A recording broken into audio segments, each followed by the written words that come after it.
처음 사람을 만나면 각자 소개를 합니다. 그래서 그 사람이 어떤 사람인지 궁금하고 또 어떻게 내가 내 자신을 소개해야 할지 생각을 합니다.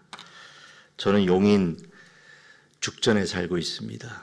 죽기 전에 꼭 가봐야 되는 곳이라 해서 죽전입니다. 그리고 용인에 소재한 칼빈 대학교에서 후학들을 양성하고 이제 내년이면 저는 정년 퇴직을 합니다. 제가 올해 한 30년 넘게 미국에 살다가 이제 한국에 14년 전에 왔는데, 미국에서는 사람을 처음 만나면 이렇게 궁금해하는 점들이 있는데 한 가지 궁금해하지 않는 것은 나이예요. 근데 한국은 만나면 저 사람이 몇 살이나 먹었나, 그래서 이제 나이를 파악하는 순간부터 언어가 이제 딱 이렇게 정화가 됩니다. 그리고 우리 말에만 있는 그런 관계적인 호칭, 형, 뭐 누나, 언니, 오빠, 영어에는 그런 호칭이 없습니다. 우리는 그 선배, 후배, 이런 서열적인 그런 어떤 관계, 그걸 굉장히 중요시하죠. 제가 일부 예배 때는 성도님들에게 말씀 안 드렸는데 혹시 궁금해할까봐, 저는 1961년생 이제 64입니다. 보기보다 굉장히 나이가 많으시네요. 그런 얘기를 듣죠.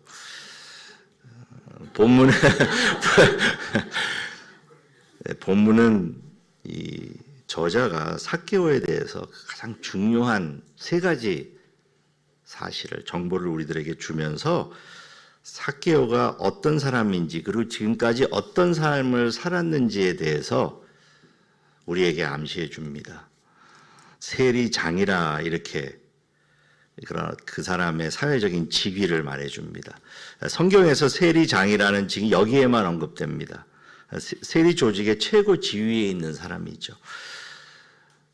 그래서 그를 위해서 세금을 걷어들이는 사람들로부터 커미션을 받았습니다. 그런데 이 세리들이 세금을 모아서 로마 정부를 위해 유대의 대리인으로서 과한 세금을 받아 탈취하였기 때문에 이 동족들은 이 세리들을, 이교도 정복자를 돕고 동족들을 속여 빼앗는다는 이유로 몹시 미워했습니다.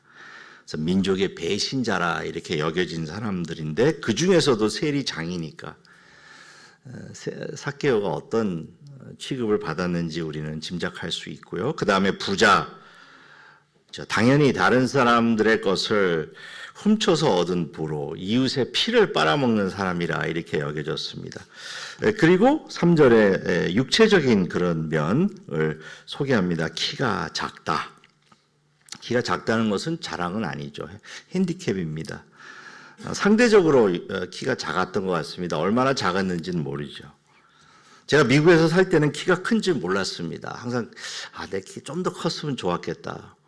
그래서 이렇게 거의 모든 미국 사람들이 이렇게 우러러 봐야 되는데, 한국에 오니까 저를 이제 우러러 봅니다. 이렇게 많은 사람들이 키가 크시네요. 그래서 굉장히 내가 키가 작은 사람은 아니구나 알게 됐는데, 이 저자가 알려준 이 세 가지의 정보를 통해서 삭개오가 어떤 사람을 살았을까 생각해 볼 수 있습니다. 그에게는 권력과 부가 주어지는 명예, 그 권력은 있었지만 그는 아마도 굉장히 외롭고 또 소외당한, 요즘으로 말하면 왕따를 당하는 사람이었을 것입니다. 악플에 시달렸을 것이고 사람들과 접촉도 하지 못했을 것입니다.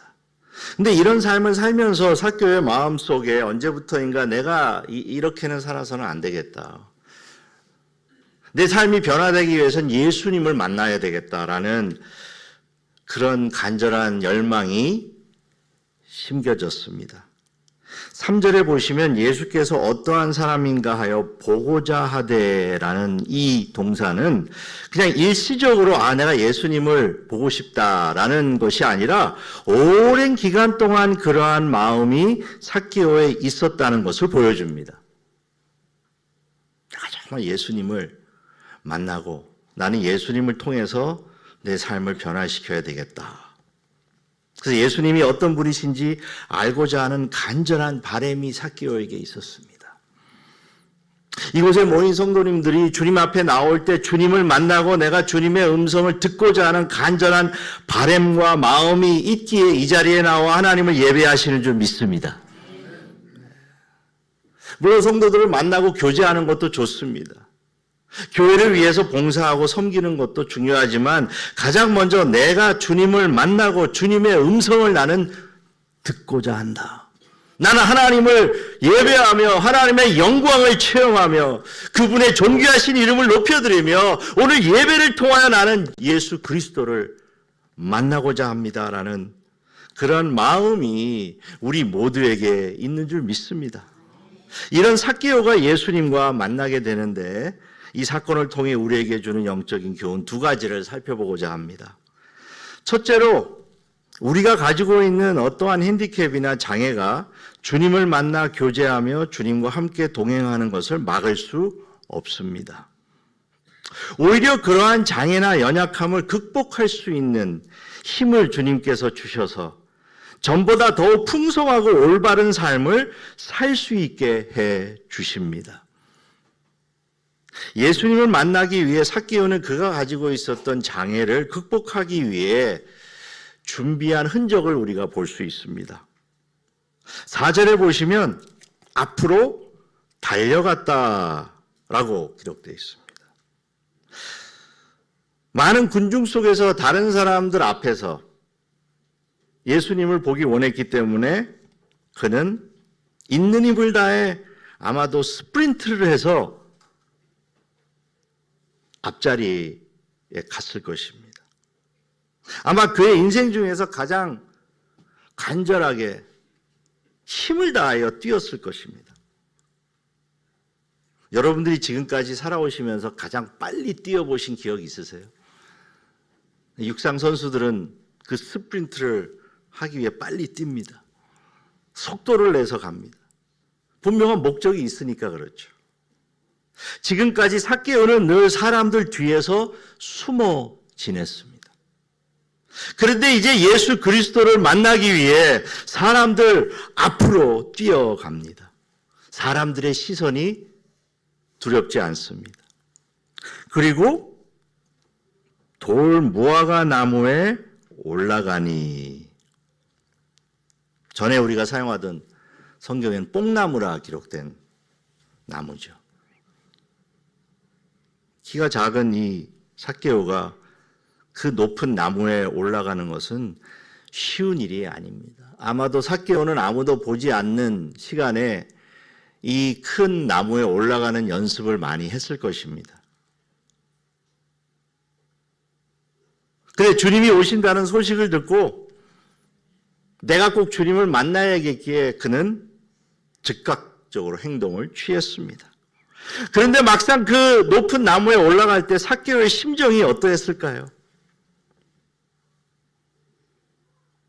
내가 그 나무에 올라갈 때 사람들이 나를 보며 조롱하고 비난을 멈추지 않을 것입니다. 아름다운 언어는 아니었겠죠. 그리고 혹시 내가 나무에 올라가긴 올라갔는데 예수님께서 나를 못 보시고 그냥 지나치시면 어떻게 하지? 하는 그런 두려움이 분명히 있었을 것입니다. 그런데 나무 위에 올라갔을 때 놀라운 일이 일어났습니다. 5절에 보시면 예수께서 그곳에 이르사 삭개오를 쳐다보셨다라고 했습니다. 할렐루야. 예수님이 보셨습니다. 주님이 먼저 삭개오를 찾아오셨습니다. 어떤 눈빛으로 주님께서 삭개오를 쳐다보셨을까요? 째려보셨을까요? 지금 여러분들의 눈빛은 참으로 이 말씀을 듣고자 하는 그런 간절한 마음으로 그런 눈빛으로 저를 보고 계세요. 저를 째려보거나 이상한 눈으로 보시는 분은 없습니다. 예수님께서 쳐다보셨다라고 했을 때 이 누가는 또 22장에 똑같은 동사를 사용하십니다. 베드로가 예수님을 3번 부인한 후에 예수님께서 가장 먼저 하신 것은 베드로를 쳐다보셨습니다. 22장 61절에 보면 베드로가 3번 부인한 후에 예수님께서 베드로를 보시고, 베드로를 보셨어요. 3번 부인한 그의 수제자 베드로를 보셨습니다. 어떠한 눈빛으로 보셨을까요? 너가 어떻게 이럴 수 있어? 그런 눈빛이셨을까요? 사랑의 눈빛이셨겠죠.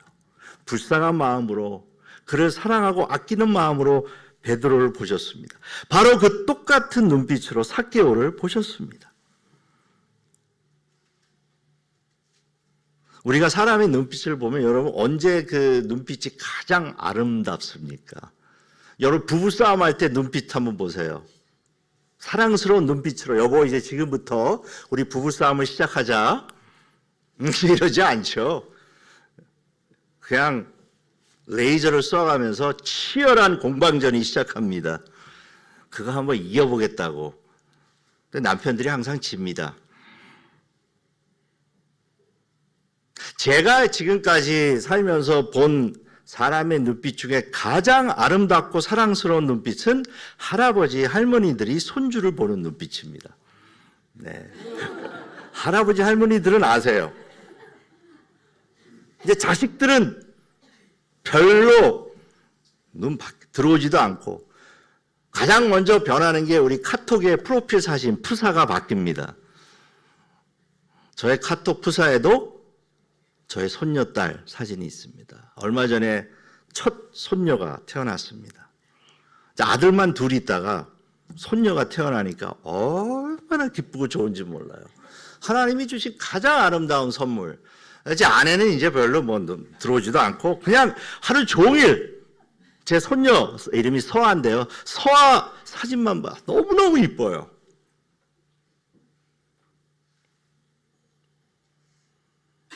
이게 할아버지, 할머니가 되니까 그 손자, 손주들을 보는 눈빛. 제가 아직 만나지 못했어요. 미국에 있기 때문에 이제 여름에 학기가 끝나자마자 가려고 벌써 비행기표도 예약해놨습니다. 얼마나 보고 싶은지 몰라요. 하물며 예수님께서 삭개오를 쳐다보셨을 그 눈빛. 주님께서 이곳에 모인 우리 작은 무리를 그 삭개오를 보신 눈으로 우리를 보고 계시는 줄 믿습니다. 하나님의 백성들을 사랑하시고 언약의 백성들을 택하셔서 끝까지 버리지 않으시고 우리와 함께 하시는 그 주님께서 이 한샘교회를 보고 계시며 눈동자와 같이 보호해 주시는 줄 믿습니다. 지금은 미약하고 누구도 알아주지 않습니다. 세상은 나를 인정해 주지 않습니다. 제 과천에는 처음 와요. 한국에 제가 2010년도에 한국으로 와서 지금 살고 있는데 너무 도시가 아름답고 참 좋은 도시구나. 근데 여러분 과천 길에 가시면 누가 알아주세요. 어우, 우리 한샘교회 성도가 온다.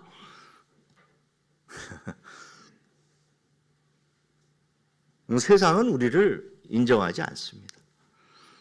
그러나 주님께서는 우리를 기억하시고 특별히 여러분들이 혼자 홀로 땀 흘리며 일하고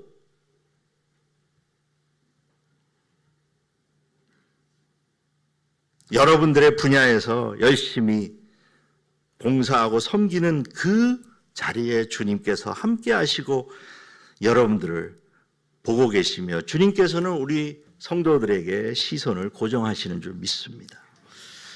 두 번째로 예수님은 우리가 있는 곳에 찾아와 주시고 우리의 이름을 불러주십니다. 5절에 보니까 예수님께서 삭개오야라고 이름을 부르십니다. 물론 삭개오라고 부르셨는데 이제 우리말에는 이름 끝에 붙는 야, 이 애칭어가 있죠. 지금까지 삭개오에게 이렇게 사랑스럽게 이름을 불러준 사람은 없었습니다. 다른 사람들이 포기하고 경멸하는 세리장을 주님께서 찾아오셔서 불러주시고 그 사람을 구원하시는 것이 바로 예수님의 구속사역임을 보여주고 있습니다. 여러분, 주님께서 우리를 언제 부르십니까? 내가 이제 이만하면 한샘교회에서 많은 일을 하고 섬기고 교인들에게 인정도 받고 내가 새벽 기도에도 열심히 참여하고 열심히 봉사하니까 이제 예수님께서 나를 인정하고 불러주시겠지. 근데 예수님께서 우리를 부르실 때는 이만하면 부르심을 받을 수 있겠다 할 때 부르시지 않고 우리가 죄인임을 깨닫고 주님 앞에 굴복하여 죄를 회개하며 겸손한 자의 모습을 할 때에 주님께서는 우리를 불러주시는 줄 믿습니다. 우리의 이름을 불러주십니다. 여러분들의 골방에서 주님께 기도할 때 여러분들 찾아와 주셔서 불러주십니다. 성녀라, 내가 너와 함께 있다. 저는 목회를 미국 이민 목회 20년, 한국에 와서 7년, 미국과 한국에서 다 개척을 해서 27년 목회를 하고 그 다음에 담임 목회 사역을 내려놓고 이제 칼빈 대학교에서 후학들을 양성하고 있습니다. 제가 27년의 목회 사역을 되돌아보니까 매 순간순간마다 정말 내 힘으로는 할 수 없습니다. 제가 이 일을 감당할 수가 없습니다. 제가 어떻게 하나님이 보내주신 이 양떼들을 하나님의 말씀으로 목양하고 이끌어갈 수 있겠습니까? 저는 아무것도 할 수가 없습니다라고 고백하며 주님 앞에 무릎을 꿇을 때 그때 주님께서 찾아와 주셔서 위로해 주시고 말씀하여 주시고 저를 일으켜 주셨습니다. 아마 이게 모든 목회자들의 고백일 줄 믿어요. 사람들을 피해서 나무 위에 올라갔던 삭개오가 이제 예수님을 만나기 위해 올라갔던 나무에서 내려옵니다. 그런데 그냥 내려오지 않고 6절에 보니까 급히 내려왔다. 이거 우리 국민성에 맞아요. 우리는 잘 압니다. 정말로 우리 민족들은 급합니다. 미국에서는 운전을 할 때 뒤에서 빵빵거리는 사람이 없습니다. 제가 30년 운전하면서 조금 늦어도 그냥 양보하고 웃습니다. 저 사람은 좀 운전에 미숙하구나. 한국에서는 신호가 바뀌었는데 0.5초만 늦게 가도 뒤에서 빵빵거립니다. 빨리. 그리고 아마도 그 사람의 입에서는 그렇게 아름다운 언어가 나오지 않을 것 같아요. 어떤 사람은 옆으로 와서 창문을 열고 사인을 보냅니다. 정말로 급한 백성. 마트에 가서 줄이 한 3사람만 기다려도 왜 빨리 계산 안 하냐고 소리를 칩니다. 아마 삭개오가 지금까지 가장 빨리 행동한 순간이 여기가 아닌 급히. 그리고 내려와서 즐거워하였다. 삭개오의 삶 속에 지금까지 어떤 즐거움이 있었을까요? 물질적인 풍요로움은 누렸겠지만 그는 정신적으로, 사회적으로 고립되고 공허한 삶을 살았습니다. 그런데 예수님을 만나고 그 다음에 예수님을 영접함으로 이제 그분을 모시고 마음속에 평안이 찾아오며 진정한 기쁨을 누리기 시작합니다. 할렐루야. 우리가 예수님을 영접하고 예수님을 모실 때 진정한 평강이 찾아옵니다. 주님이 우리와 함께 하심을 믿기에 내 상황이 어떠하더라도 우리가 기뻐할 수 있습니다. 예수님과 삭개오 사이의 이런 친밀함의 발전을 통해 이제 삭개오는 주님의 자녀가 됩니다. 주님의 부르심에 반응할 때 우리가 기대했던 것보다 훨씬 더 그 이상의 축복을 주님께서는 누리게 하십니다. 우리가 이렇게 한샘교회라는 한 공동체에 있을 수 있는 것도 주님이 우리를 먼저 불러주시고 주님이 우리를 찾아와 주셔서 우리가 그 주님의 부르심에 반응하였기에 이곳에 이 아름다운 교회를 주님께서 세워주신 줄 믿습니다. 삭개오의 변화된 마음과 하나님을 향한 사랑은 다른 사람들을 향한 구체적인 사랑의 행동으로 옮겨집니다. 가난한 자들에게 자기 소유의 절반을 나누어 줍니다. 저는 이것을 자발적 가난이라고 부릅니다. 자발적으로 본인이 가난해지는 것입니다. 우리가 주님께 헌물을 드릴 때 내가 그것을 가지고 있으면 작은 것이지만 주님께 드려서 주님께서 그것을 다 모아 하나님 나라를 위해 크신 일을 행하십니다. 우리가 자발적으로 조금만 가난해지면 하나님의 나라는 더욱더 부해지고 커집니다. 삭개오는 그 진리를 깨달았죠. 전에는 모든 것을 자기 손에 움켜쥐어야만 했습니다. 내가 어떻게 해서 번 돈인데, 내가 어떻게 해서 이 명예를 누렸는데. 여러분, 세상 사람들은 자기가 가지고 있는 부와 명예에 대해서 그렇게 생각합니다. 그러나 이제 그는 자기의 것을 주님 앞에 내려놓습니다. 그리고 누구의 것을 속여 빼앗은 일이 있으면 내 갑절이나 갚겠나이다. 율법에서 요구하는 것보다 훨씬 더 많은 것으로 그는 갚도록 서약합니다. 이곳에 모인 사랑하는 한샘교회 성도 여러분, 혹시 여러분들에게 있는 어려움과 고통과 장애로 인해 어려움을 겪고 계십니까? 내가 정말 더 주님을 잘 섬기고 싶고 주님을 사랑하지만 내가 가지고 있는, 우리 가정이 안고 있는 그 어려움과 장애로 말미암아 주님 앞에 간절히 기도하며 호소하고 계십니까? 우리 오늘 장로님께서도 기도하셨지만 우리에게는 육신의 연약함들이 있습니다. 아마도 이것도 종합병원일 것입니다. 없는 병이 없이 우리 다 성도들이 그런 병을 안고 있을 거예요. 저도 점점 약의 숫자가 늘어납니다. 아침에 약 먹는 것도 쉬운 게 아니에요. 고혈압부터 당뇨병, 고지혈. 좀 처방 안 해주면 좋은데 의사 선생님이 목사님 이거 드셔야 됩니다. 근데 다행히 제가 목회를 할 때는 굉장히 혈압이 높았는데 목회를 내려놓고 학교에 가니까 혈압이 정상으로 돌아왔어요. 할렐루야.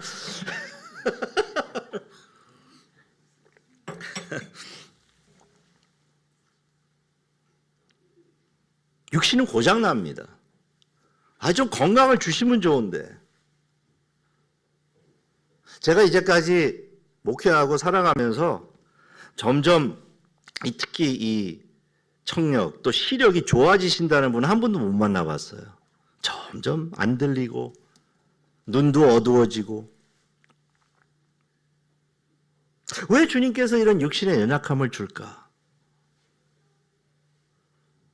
그런데 그런 연약함을 통해서 주님의 강하심이 나타남을 우리가 알 수 있습니다. 육신이 연약할 때 우리가 더 주님께 가까이 나아가며 간절히 기도합니다. 그런 경험 있으시죠?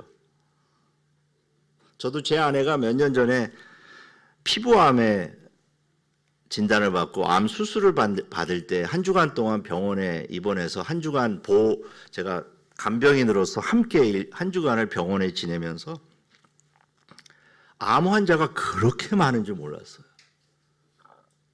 그 병실에 6명이 있는데 5명이 다 암 환자예요. 그리고 밤새 우리 옆에 계신 분이 여성 40대인데 밤새 신음을 하세요. 정말 제가 잘 모르는 분이지만 그분을 위해서 기도했어요. 주님, 저렇게 고통스러워하는 분. 그렇게 암이 무서운 병이구나. 근데 다행히 제 아내는 초기에 발견돼서 큰 고통 없이 무사히 수술을 마치고 지금은 이제 거의 완쾌가 됐습니다. 근데 제가 그 병원에 한 주간 동안 있으면서 특별히 코로나 직후라 아무 데도 나갈 수가 없었어요. 병원에 한 주간 그냥 있어야 된다는 거예요. 근데 그 기간 동안 정말로 제가 주님 앞에 매달리고 한 주간 동안 늘 말씀 보고 기도하고 말씀 보고 기도하고 딴 거를 하질 않았어요. 카톡도 안 보고 텔레비도 안 보고 오직 주님과 함께 하는 그 시간이 얼마나 저에게는 소중한지, 주님, 제가 이제 병원에 나가서도 그렇게 하겠습니다. 나가자마자 제 핸드폰에 카톡, 이메일 정신없이 또 분주하게 전과 같이 지내더라고요. 혹시 육신의 연약함을 안고 오신 우리 성도님들, 주님께서 그 아픔을 아시고 치유해 주실 줄 믿습니다. 그러나 그 육신의 연약함을 안고 있을 때 그것을 탓하기 전에 먼저 그것을 안고 살아가며 주님께 나아가며 주님께 기도하는 성도가 되십시오. 그럼 주님이 역사하십니다. 이렇게 건강하게 걸어 다닐 수 있을 때 정말 우리가 교회에 나와서 기도해야 합니다. 새벽마다 나와야 합니다. 언젠가는 내가 이렇게 건강한 다리로 걸어올 수 없을 때가 옵니다. 혹시 자녀 때문에 고민하시는 성도님 계세요? 자녀 골칫덩어리죠. 말 안 듣죠. 당연하죠. 내가 말 안 들었으니까. 또 우리 자녀도 똑같아요. 자녀들이 좀 다른 우리 저 집사님의 가정처럼 우리 자녀들이 잘 되면 좋은데. 제가 얼마 전에 제가 살고 있는 아파트 17층에 살아요. 그래서 이렇게 쭉 엘리베이터를 타고 고층이기 때문에 거의 모든 분들하고 이렇게 만나고 대화를 합니다. 근데 얼마 전에 초등학교 학생인데 제가 12년 전에 거기 이사 갔으니까 태어나서 이제 쭉 봐왔던 애예요. 한 5학년 정도 될 거예요. 근데 9시 정도 됐는데 그때 가방을 메고 집에로 오는 거예요. 그래서 야, 너 지금 집에 가니? 네. 너 요즘 어떻게 지내니? 그랬더니 아저씨, 저 정말 피곤해요. 물어보니까 학원은 5개 다닌대요. 근데 그게 그냥 기본이에요. 뭐 과천도 그렇겠죠. 야, 요즘 초등학교 아이들도 이 삶이 정말 피곤하고 힘들구나. 제가 그 표정을 잊을 수가 없어요.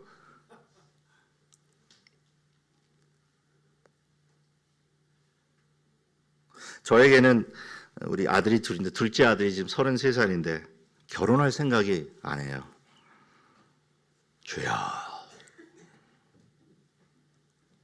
그냥 직장하고 교회. 그 외에는 삶이 별로 없는 것 같아요. 좋은 자매 없니? 대답이 없어요. 40 전에는 좀 갔으면 좋겠는데. 속이 타죠. 혹시 그런 성도님 계세요? 네, 요즘 젊은이도 결혼할 생각을 안 합니다. 기독교 청년들도. 전에는 20대에 다 했잖아요. 요즘은 뭐 평균 결혼 연령이 남자가 34세, 여자가 31세입니다. 그러니까 뭐 20대 결혼한 사람은 없고 이제 30대 들어가야 되는데, 정말 우리 부모들의 마음이 타들어갑니다. 또 그들의 취업, 장래, 뭐 공부를 아무리 열심히 하고 날고 긴다 해도 아무런 보장이 없습니다.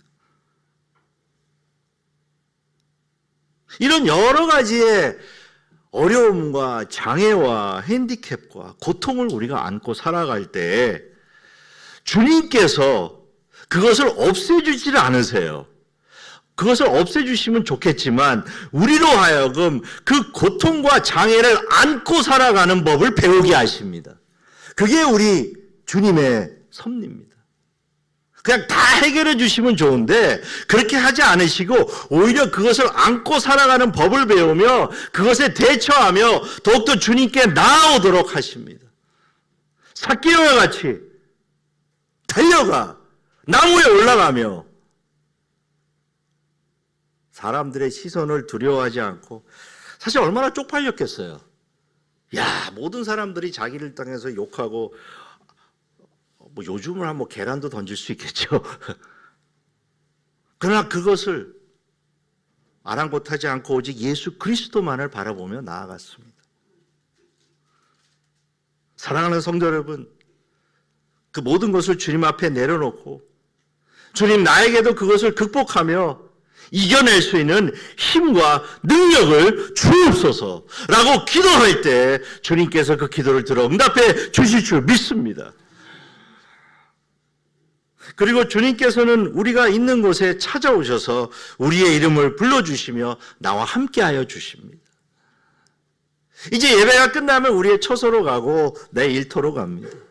그곳에는 주님을 믿지 않는 사람들과 함께하며 세상의 공간으로 나아가야 합니다. 나의 생각과 나의 가치관을 다 따르지 않습니다. 어떨 땐 나 홀로 일해야 합니다. 사람들이 나를 이해해 주지 않습니다. 여러분들이 책상에 앉아 특별히 우리 젊은이들이 공부하며 학업에 정진할 때 정말 그것은 힘들고 어려운 일입니다. 이상하게 다른 걸 할 때는 시간도 잘 가고 그런데 공부할 때는 왜 이렇게 시간이 안 가는지. 그래서 제가 우리 학생들에게 그런 말 합니다. 좀 엉덩이에 쥐가 나도록 한번 앉아봐라. 어려워요.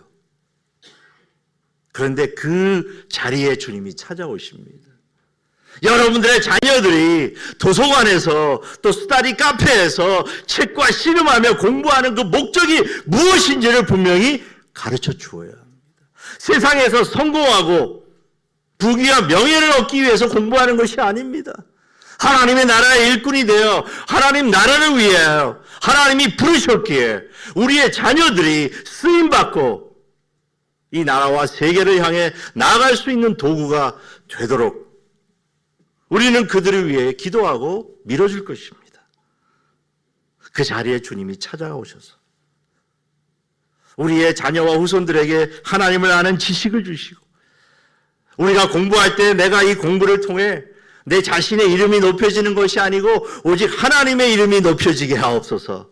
그렇게 할 때 우리 한샘교회에 속한 우리 모든 차세대들이 하나님께 귀하게 쓰임받는 자들이 되기를 주의 이름으로 축원합니다.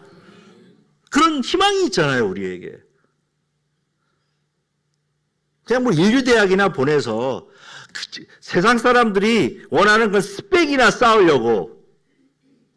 여러분 사실 스펙이라는 단어는 미국에서 쓰여지지도 않는데 한국에서 그냥 만들어낸 거예요. 스펙. 모르겠어요. 스펙테큘러라고 굉장한이라는 그거 줄임말인지 모르겠는데 그건 세상이 추구하는 것입니다. 하나님께서 보시는 것은 바로 삭개오와 같이 간절히 주님을 만나기 원하는 그 마음. 그래서 예수님이 우리를 보십니다. 바라기는 이번 한 주간 동안도 우리 모든 성도들이 있는 곳에서 주님이 여러분들을 찾아오셔서 여러분들의 이름을 부르시고 여러분들과 함께 동행하는 축복이 함께 하시기를 주의 이름으로 축원합니다.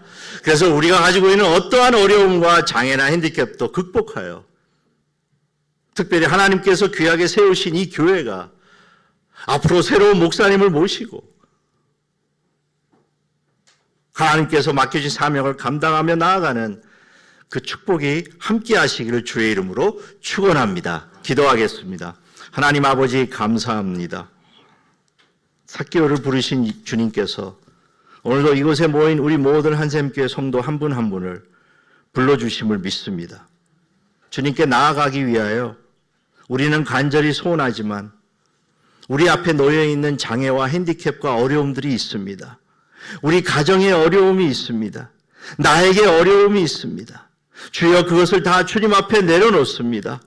무거운 짐들을 다 주님 앞에 내려놓으니 주님께서 그것을 다 책임져 주시고 하나님께서 우리 성도들을 축복하시며 인도하시고 우리에게 용기와 담대함을 주셔서 그것을 극복할 수 있는 힘을 주시고 주님의 부르심에 응답하여 나아가는 귀한 성도들로 삼아 주옵소서.